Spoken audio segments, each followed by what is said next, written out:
Hey guys, welcome back to Coding with Anoop. This is part 2 of the 10 commandments for writing spiffy Lightning apps.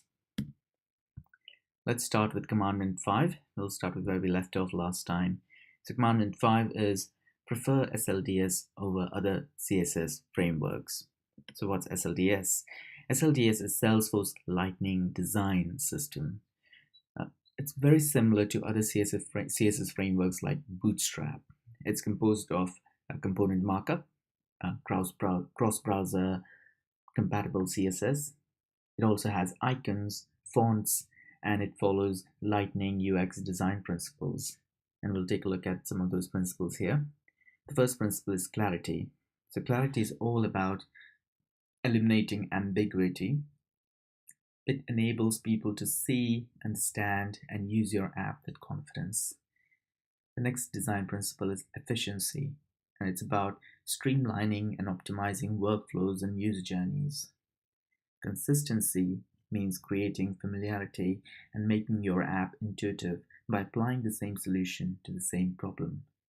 And finally, using the latest principles from responsive design, you make your app more beautiful, which is beauty. So why would you want to use it? The main and most important reason is it matches Lightning Experience UI. Lightning Experience, as you know, is the next version of Salesforce user interface. So you have the old classic version, and Salesforce has recently launched the new Lightning Experience version of the UI. So by using SLDS, you're building an app that automatically matches Lightning Experience UI. You don't have to write a lot of CSS to match your application or make it look like a Lightning Experience app. Next, it follows modern design standards and best practice, and it's actively maintained by the Salesforce UX team, which means any updates that they make and make to the framework, you automatically get it. As they evolve the framework, you get the benefits of that evolution. It styles your component to be more accessible. We looked at one of the commandments, which is accessibility. And by using SLDS, you are styling your component to be more accessible. And finally, it makes your component and app responsive. So you don't have to write a lot of code to make your app work on different devices and screen sizes. Next commandment number 6, is use base Lightning components. So what's base Lightning components? So these are components that were introduced in Winter 17 release. It incorporates Salesforce Lightning Design System markup and classes. They're equivalent to standard Visualforce components. So if you are familiar with Visualforce and Visualforce components, then base Lightning components are equivalent of that. Since they incorporate SLDS markup, they look native to Lightning Experience UI, and they handle the slightly complex task of HTML and CSS for you. So here are some examples of the base Lightning components that were introduced in Winter 17. There's button, select, tab, rich text area. This is by no means the complete list. You can find the complete list online in the Lightning documentation. So why should you use it? So because it's easy to use, easy to adopt, and they're patterned after HTML standards. And of course, they're styled using SLDS, so you don't have to write a lot of CSS. Since they are native to the framework, they provide better performance, and accessibility is baked into the base components, so you don't have to worry about it. And finally, it streamlines and speeds up the development process. So these are some of the reasons why you should consider using base Lightning components instead of building your own. As a web developer, you don't need to be convinced of the virtues of building secure components and applications. So the next commandment is secure your components. Here are some tips to make your components more secure. So first thing you should know is that Lightning components don't automatically enforce CRUD or FLS. So they don't enforce these permissions. So you have to manually enforce CRUD and FLS in your Apex controller. For example, if you look at this example, which is an example of an Aura-enabled method in the Apex controller, you have get expenses method, but I've called it get unsafe expenses method. And it's just returning the result of this socle, which is selecting ID, name, and number of other fields from the expense object and returning it back. The reason this method is vulnerable is that if the user doesn't have or shouldn't have access to one or more of these fields, they will still see that data.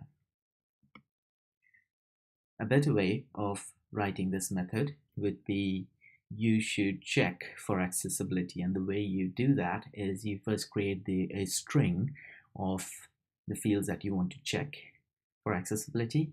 Then you call the schema.sObject type.map, so fields map, and then loop through that fields map and check call the getDescribe.isAccessible method to check if the user has access to that particular field. And if they don't, then you throw a system.noAccessException, which the user will see in the UI, or you return null, and you return null. And if the user passes, you go through this loop and the user does have access to all the fields, then you return the query to that socle. Then you return the results of that socle query.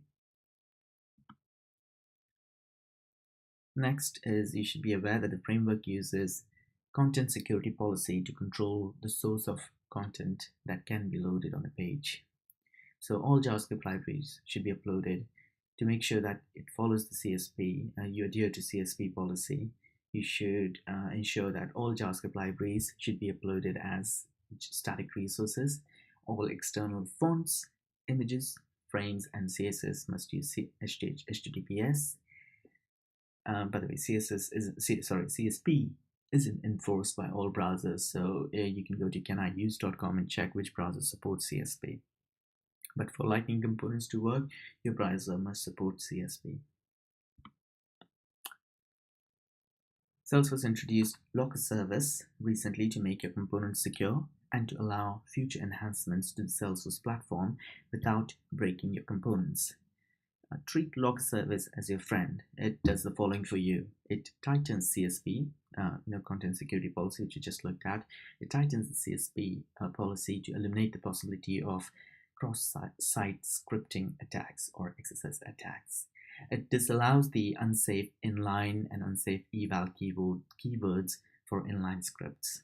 It also enforces ECMAScript 5 strict mode, which basically means that you won't accidentally write some JavaScript code that might fail at runtime. It also enables DOM access containment, which means that your component DOM is not then allowed to access the DOM of another component unless that access is allowed by the framework. Again, the next thing that Locker Service does is it restricts access to global references. So global references like the window object or document object, you can't call all of the methods on those global objects or references. You get a wrapper. Locker Service gives you restricted access to those global references. Okay. Then access to supported JavaScript API framework methods only, which is part of that restriction to global references. It will be activated for all orgs in summer 17 release. So you need to ensure that the components and the applications that you build adhere to the Locker Service. The components and the applications that you build adhere to the Locker Service principles. One way to do that is to use the Salesforce Lightning CLI to validate your code for use within the Locker Service architecture. So here's an example of how you install the CLI. You first need to install Heroku tool build if you haven't done so. So do that. If you're using Mac, you can use Brew, or you can go to the Heroku website to see other instructions to install it for your particular operating system. So install Heroku first, and then once you've installed Heroku, you can then install Salesforce Lightning CLI using this command. Okay. And once you run the CLI, you should then it will then go through all of your Aura components or Lightning components review the code, parse the code, and review the code, and it'll create a report for you. So here's an example of a report that's created by the CLI. So it's telling me that I've got a parameter missing for parse int, and I need to fix that issue if my code is to adhere to local service principles. Okay, so install and run the CLI. That concludes our secure your components commandment. Moving on to the next commandment, which is avoid performance bottlenecks. Again, just like security, I don't need to explain to you why performance matters. Here are some tips to improve your app's performance. Don't use ORAF to toggle markup visibility. ORAF component allows you to write conditional markup code in the UI, but don't overuse this. It hurts performance by moving that logic to your JavaScript controller or even Apex controller if you can. So the next step for improving performance is to use unbound expression instead of bound expression. When you add a component in markup, you can use an expression to initialize attribute values in the component based on attribute values of the container component. Okay, it's a bit tricky to understand, but let's look at an example. So there are two ways of setting attribute values in a child component. You can use a bound expression, and you might be familiar with this because you probably used this in Visualforce, or you can use an unbound expression. So let's consider a parent component that has a parent attr attribute. Parent contains a child component with a child attr attribute that's initialized to the value of the parent attribute. Parent attr attribute. So we're passing the parent attr attribute value from parent into the child component here, which results in a data binding, also known as value binding between the two components. So you have a data binding. If you use a bound expression which has an exclamation mark, braces, open brace, exclamation mark, expression followed by close brace, that's a bound expression. Any change to the value of the child attribute in C child component also affects the parent attribute value in C parent and vice versa. So it's a bidirectional data binding. Data updates in either component are reflected through bidirectional data binding in both components. Also, most importantly, change handlers are triggered in both parent and child components. Okay, so that's bound expression. Whereas if you use a hash instead of exclamation mark in there, you're creating an unbound expression. And what that does is any change to the value of the child attribute in C child doesn't necessarily affect the parent attribute in C parent and vice versa. Okay, so data updates behave as you'd expect in JavaScript actually. So primitives such as string are passed by value, and data updates for the expression in the, I'm talking about unbound expression here. So primitives such as string are passed by value, and data updates for the expression in the parent and child are decoupled. Whereas objects such as array or a map are passed by reference. So changes to the data in the child propagate to the parent. However, change handlers in the parent are notified. So that's a key difference. Primitives are passed by value, and the parent and child updates are decoupled, whereas objects such as array or map are passed by reference. So changes to the data in the child do propagate to the parent, but change handlers in the parent are notified. Okay, the same behavior applies for changes in the parent propagating to the child. Make sense?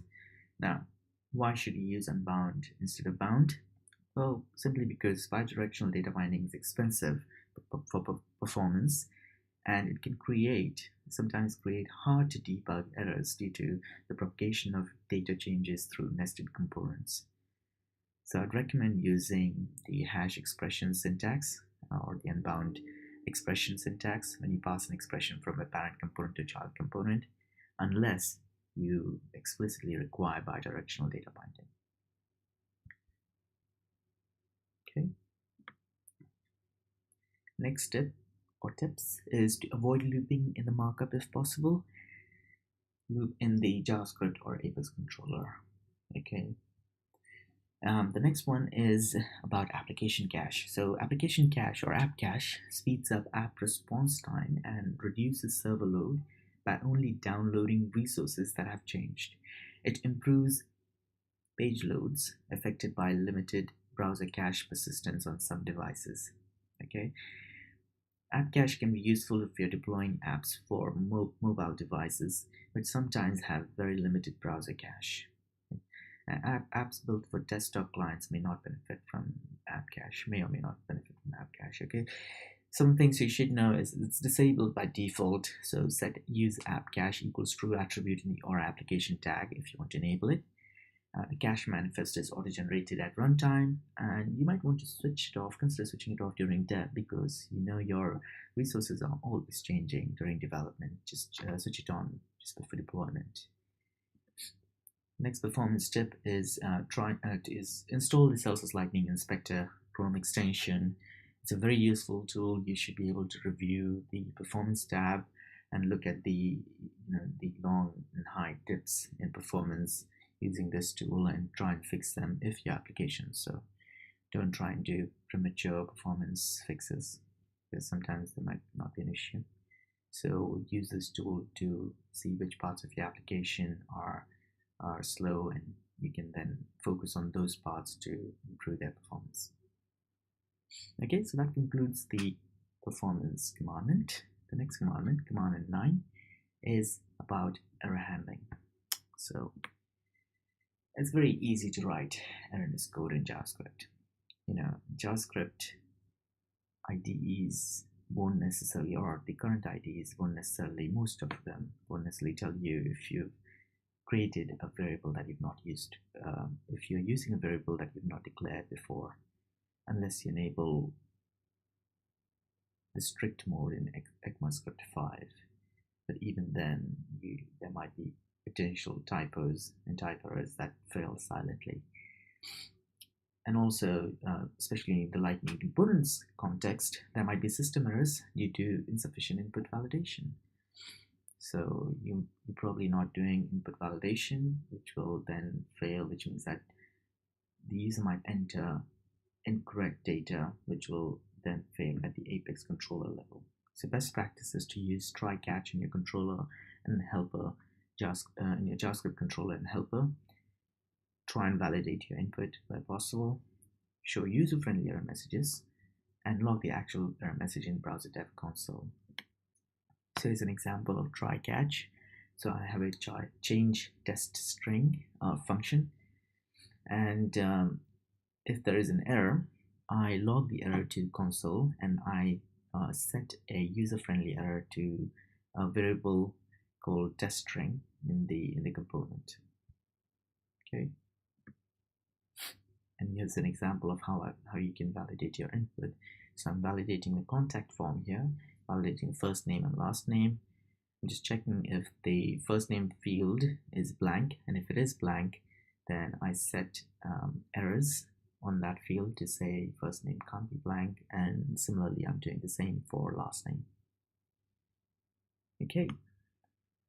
Final 10, commandment number 10, our final commandment is unit test your code.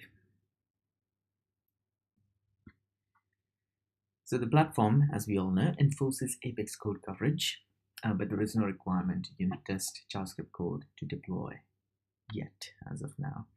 So, but why should we unit test JavaScript? Because especially in the Lightning components world, 60% plus code will be in JavaScript.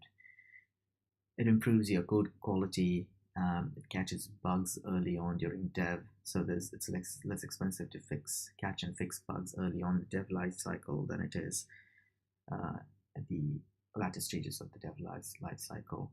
And also it ensures correctness and gives you more confidence in the code that you've written. So how do you test Lightning components?